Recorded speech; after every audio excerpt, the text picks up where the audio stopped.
Hola, ¿qué tal? Bienvenidos nuevamente al canal. Qué gusto poder volver a saludarlos y saludarlas. Estuvimos un poquito alejados por toda esta locura de la pandemia y buscando hacer otro tipo de proyectos, buscando hacer otro tipo de cosas. Por eso es que no hemos podido actualizar la página constantemente. Sin embargo, digamos que esta segunda temporada vamos a prepararla ya, vamos a tenerla lista para que tener nuevamente nuevo material y estar refrescando la página constantemente. Recuerden compartirla, compartan, es importante para que podamos seguir construyendo este material que pueda ser interesante para todos ustedes y para nosotros y nosotras.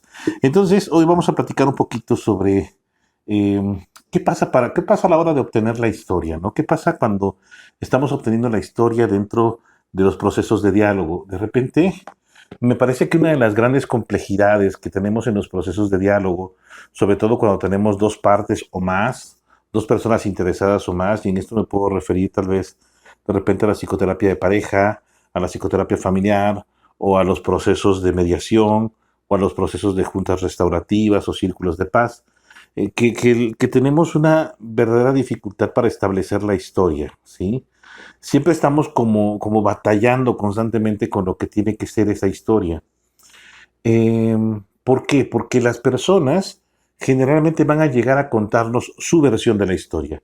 Y su versión de la historia tiene que ver con lo que ellos y ellas han vivido y cómo lo han significado, cómo lo han interiorizado.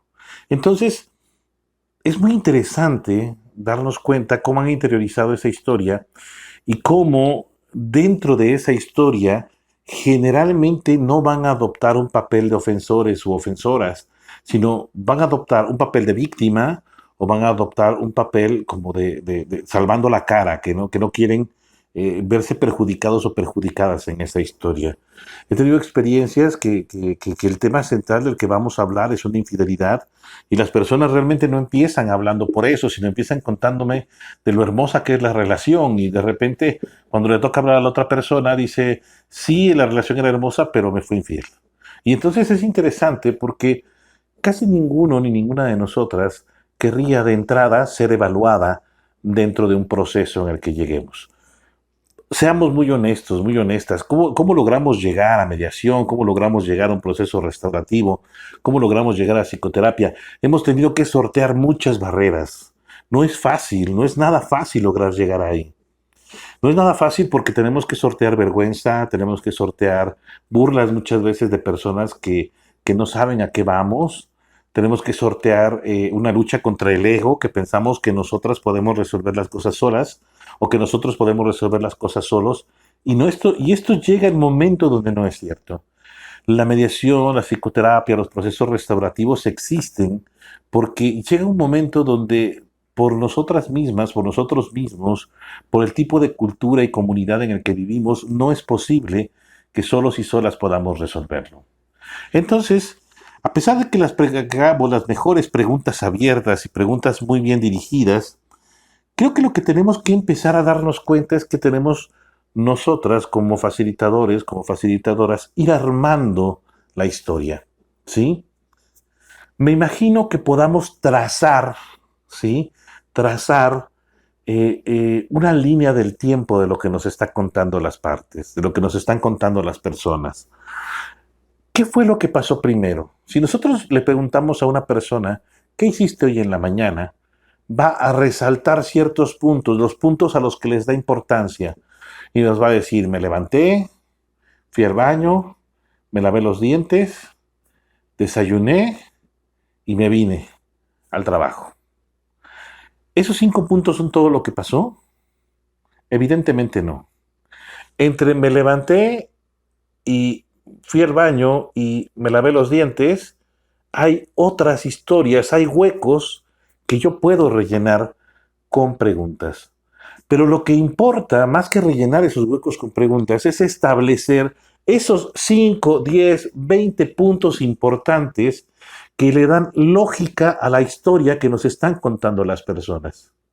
Para eso utilizamos los resúmenes, para eso utilizamos los parafraseos, para poder construir la línea lógica de lo que las personas nos están diciendo. Y ojo, cuando le toca hablar a la otra persona, es probable que la historia cambie. y que nuestra línea temporal, que habíamos establecido muy bonita de las acciones, se haya roto, se haya transformado. Y entonces, ¿qué hago? Poner mucha atención en cuáles son los puntos en los que sí coinciden las historias de esas 2, 3, 4, 5 personas que están ahí. ¿Cuáles son los puntos donde sí coinciden?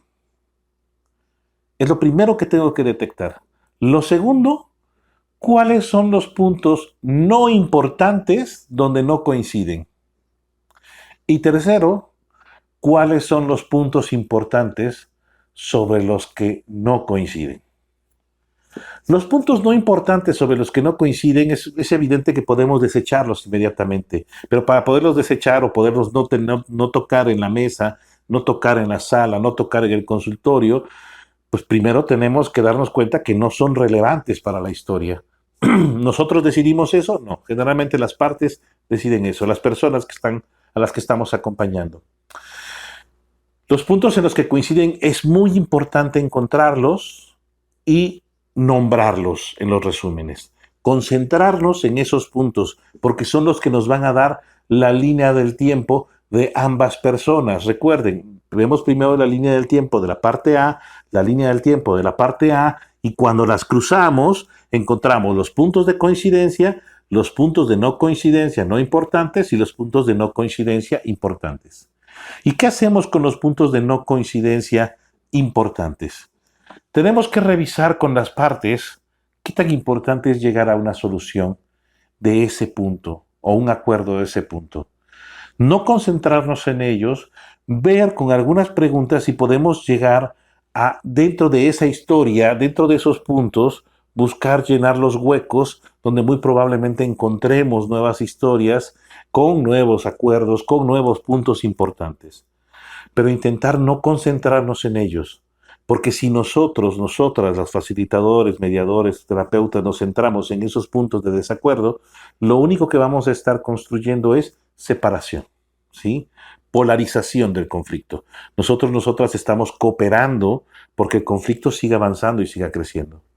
Si en cambio nosotras, como facilitadoras, mediadoras, nos concentramos en los puntos importantes de coincidencia, estamos desarrollando una tercera historia, que no es la historia de la parte A ni es la historia de la parte B.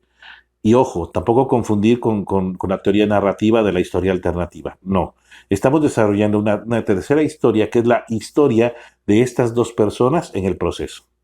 Es la historia del conflicto. Y de ahí podemos buscar todavía una historia alternativa, como bien nos indica Sarah Koch. Una vez que tengamos los puntos ya de esta historia, ¿sí? Que tengamos ya esos puntos exactos sobre los que queremos hablar, podemos desglosar y meternos más y profundizar más sobre los puntos de acuerdo. A mí particularmente me gusta averiguar ahí las emociones. ¿Qué emociones hay en esos puntos de acuerdo? ¿Qué emociones hay en esos puntos de desacuerdo? Porque muchas veces el desacuerdo va a venir y va a estar aunado al hecho de que emocionalmente estoy sintiendo algo tan profundo que no me permite llegar a ese acuerdo con la otra persona. No siempre verificar una cosa o la otra, sino estar consciente de lo que va sucediendo. Entonces, importante, ¿sí? Sacar los puntos importantes en los que coinciden ambas historias, sacar los puntos importantes en los que no coinciden, descubrir en esos puntos importantes y en esos puntos no importantes las emociones que existen y sacar también una línea del tiempo de cómo han cambiado las emociones.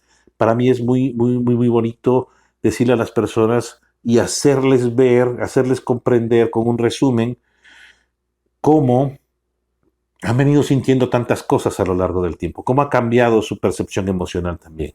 Y puedo hacer incluso una línea del tiempo sobre las necesidades, cómo han ido cambiando las necesidades de las personas a partir del tiempo. Porque el tiempo, recuerden, es un continuo de transformación. No podemos pedirles a las personas que sean las mismas que hace 2 meses, 3 meses, un año, un día. Todo el tiempo estamos en constante cambio. Lo que intentamos hacer con nuestros procesos es orientar a que el cambio sea más constructivo. Espero que les haya servido este pequeño video. Si les gustó, ya saben, denle me gusta, Compártanlo en sus redes sociales, en Facebook. Síganos, suscríbanse al canal para poder seguir produciendo material y poder seguir estando con ustedes. Saludos.